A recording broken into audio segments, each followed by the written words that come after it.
जांजगीर चांपा जिले के 6 विधानसभा को 3-3 विधानसभाओं का जिला बना दिया गया है और जिला को लेकर आज हमने अकलतरा विधानसभा के विधायक सौरभ सिंह से बात किया। उनका कहना है कि जिला बनाने से और कार्यालय बनाने से लोगों को लाभ नहीं मिलेगा। हमारे साथ इस पूरे मुद्दे पे बात करने के लिए अकलतरा विधानसभा के पूर्व विधायक चुन्नीलाल साहू जी हैं।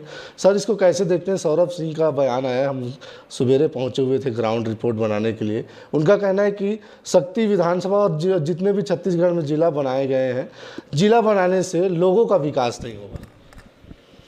यही तो सोच में अंतर है। 15 साल की भारतीय जनता पार्टी की सरकार क्षेत्र के विकास के बारे में नहीं सोची।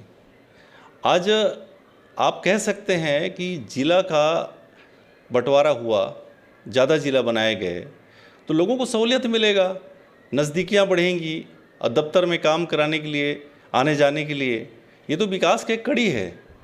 और निश्चित रूप से हमारे भूपेश बघेल जी की सरकार है। भूपेश बघेल जी किसान के बेटा हैं, किसानों का दर्द समझते हैं, छत्तीसगढ़ियावाद है और यही सोच करके उन्होंने ज़िले का गठन किया है। और आने वाले समय में सारे जगह कलेक्टर बैठ चुके हैं और क्षेत्र में विकास होगा, लोगों की सुनी जाएगी, समस्या का निदान बहुत जल्दी होगा। सर, कह रहे हैं कि जिला तो बना रहे हैं लेकिन ये केवल लोगों को साधने के लिए है क्या? ये साधने के लिए जिला बनाया जा रहा है आपके साथ? ये समझने वाली बात है। जब कलेक्टर बैठेंगे, जांजगीर चांपा जिला 6 विधानसभा का जिला हुआ करता था, अब वो 3 विधानसभा जांजगीर चांपा जिले में आ गए और 3 विधानसभा शक्ति जिले में आ गए। तो जाहिर सी बात है, इस ज़िले में 2 कलेक्टर बैठेंगे, सारे दफ्तर अलग हो जाएंगे तो लोगों का काम जल्दी होगा, आसानी से होगा, लोगों की समस्याएं जल्दी सुनी जाएंगी। ये तो दिखता है। निश्चित तौर से ये ज़िले के अलग होने से, ज़िले के गठन होने से विकास होता है और त्वरित होता है। अब बहुत जल्दी लोगों को इसका असर दिखने भी लगेगा। सर, दूसरी बात यह है कि रोडों की स्थिति जो है अकलतरा विधानसभा की अभी की वर्तमान स्थिति में देखें तो रोडों की स्थिति जो है वह बहुत ख़राब है वहाँ की। उनको लेके बात किया गया उनसे, तो उनका कहना है कि एक रोड छोड़ करके सभी रोड अब बन चुके हैं। इसको कैसे देखते हैं? देखिए, सरकार की सोच ये है कि अच्छे सड़कें मिलें, लोगों को सुविधा मिले। और हमारे भूपेश बघेल सरकार की सोच है जो विधायक विकास निधि, पहले हम लोग जब 13 से 18 तक विधायक थे, उस समय इनका विधायक निधि का पैसा था 1 करोड़ रुपए था। आज वो राशि बढ़ा करके पहले सरकार बनते ही 2 करोड़ किया गया, फिर अभी 4 करोड़ रुपए कर दिया गया है। और यहाँ तक की स्थिति है कि प्रभारी मंत्री मद भी क्षेत्रीय हमारे विधायक हैं, उनके संसद से उनको स्वीकृत करते हैं, तो 4 करोड़ रुपया भी मिल रहा है विधायक विकास निधि में। और इससे तो विकास होना ही चाहिए, होना ही है। सरकार तो कांग्रेस सरकार है, विकास तो निश्चित है। सर, पत्र हमारे जैसे हमने बात कर रहे थे उनकी रोड की स्थिति बदहाल है। उन्होंने यह तक नसीहत दे डाली कि आप मतलब ऐसा पत्रकारिता ना करें। इसको कैसे देखते हैं? पत्रकार को आईना दिखा। मैं तो समझता हूँ कि पत्रकारिता चौथे स्तंभ रूप में माना जाता है और पत्रकारिता को चैलेंज करना ये तो भाई विधायक जी की अपनी सोच है। इनको तो जो पत्रकारिता को जो है उनको तो सवाल करना पड़ेगा और जनप्रतिनिधि होने के नाते उनको जवाब देना पड़ेगा। मैं नहीं समझ सकता कि कैसी ये जवाब है, मैं समझ से परे। सर, देखा जा रहा है कि बेरोजगारी दर पर उन्होंने निशाना साधा, कांग्रेस पर 2500 रुपये देने की बात कही और तमाम प्रकार की प्रलोभन दे करके सरकार सत्ते में आ गई, ये कहना है। देखिए, सरकार सत्ते में तो धोखा देके भारतीय जनता पार्टी आई है, केंद्र की सरकार आई है। लोगों को कहा गया था कि 2 करोड़ हर साल रोजगार मिलेगा। 8 साल बीतने को हैं, 16 करोड़ रोजगार होना चाहिए। आप पता कर लीजिए देश में कितने लोग रोजगार मिल रहा है। बल्कि कांग्रेस की सरकार छत्तीसगढ़ में बनने के बाद आपको दिख रहा है पुलिस में भर्ती, शिक्षाकर्मी में भर्ती, सारे जगह वैकेंसियाँ निकल रही हैं।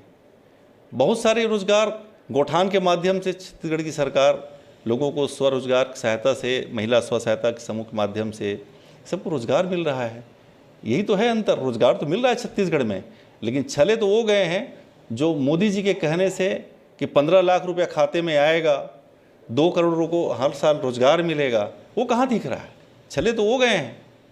जुमलेबाजी की सरकार तो केंद्र की है और ये प्रतिबद्ध है। इन्होंने कहा भी था, अभी नई बात ला रहे हैं गंगा जल वाली बात। अरे ये तो कहा था इन्होंने, कांग्रेस सरकार के घोषणा पत्र में था कि सरकार बनते ही किसानों का कर्जा माफ़ कर दिया जाएगा। कर्जा माफ़ हो गया। सरकार बनने के बाद किसानों को 25 रुपये किसान का धान का समर्थन मूल्य मिलेगा, राशि उसकी 1 क्विंटल में, वो भी मिल रहा है। बिजली बिल हाफ करने की बात, बिजली बिल हाफ वो भी मिल रहा है। तो सारे कई प्रकार के किसानों के ऋण माफ़ के संग संग उनके जो टैक्सेस थे वो भी सिंचाई कर माफ़ कर दिया गया। ये तो सब दिख रहा है। छत्तीसगढ़ सरकार जो है किसानों के हित में, गरीबों के किसानों के हित की सोच रही है। हाँ सर, देखा जा रहा है कि 2023 की महासंग्राम है। अभी कांग्रेस पार्टी के पास पर्याप्त सीटें 70 सीट हैं, जनता का जनाधार उनको मिला हुआ है।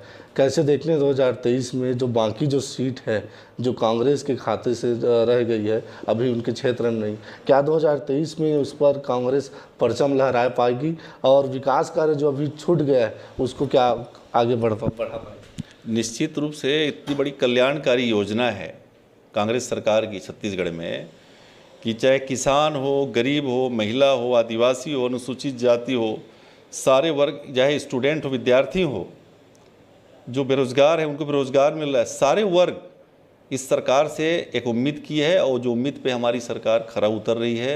और निश्चित रूप से आने वाले समय 2023 के चुनाव में इसका असर आपको दिखेगा कि 71 सीट की सरकार, उसमें और भी इजाफा होने वाले हैं। और हमारी सरकार एकदम से बहुत मतलब कहना चाहिए आपको दिख रहा है कि वो सिर्फ 14 विधायक बच चुके हैं। कांग्रेस पार्टी के अलावा जो बीजेपी में है वो 14 विधायक, टोटल हमारे 19 विधायक नहीं हैं। वो सारे 19 सीट हम जीत लेंगे इस बार अगले 2023 में।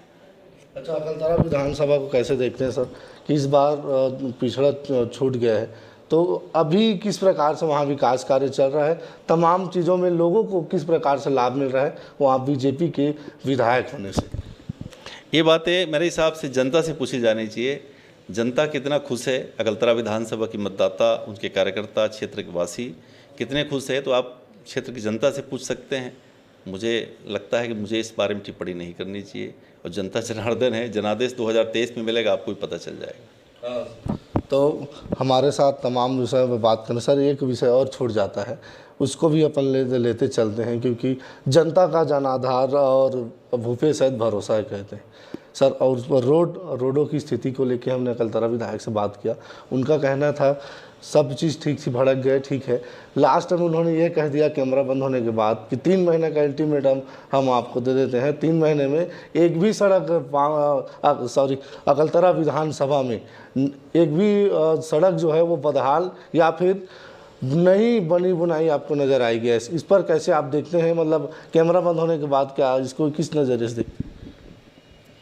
ये स्थिति अब 3 महीने इंतज़ार किया जाए। जब 4 साल लोगों ने इंतज़ार किया है तो 3 महीना बहुत समय नहीं होता है।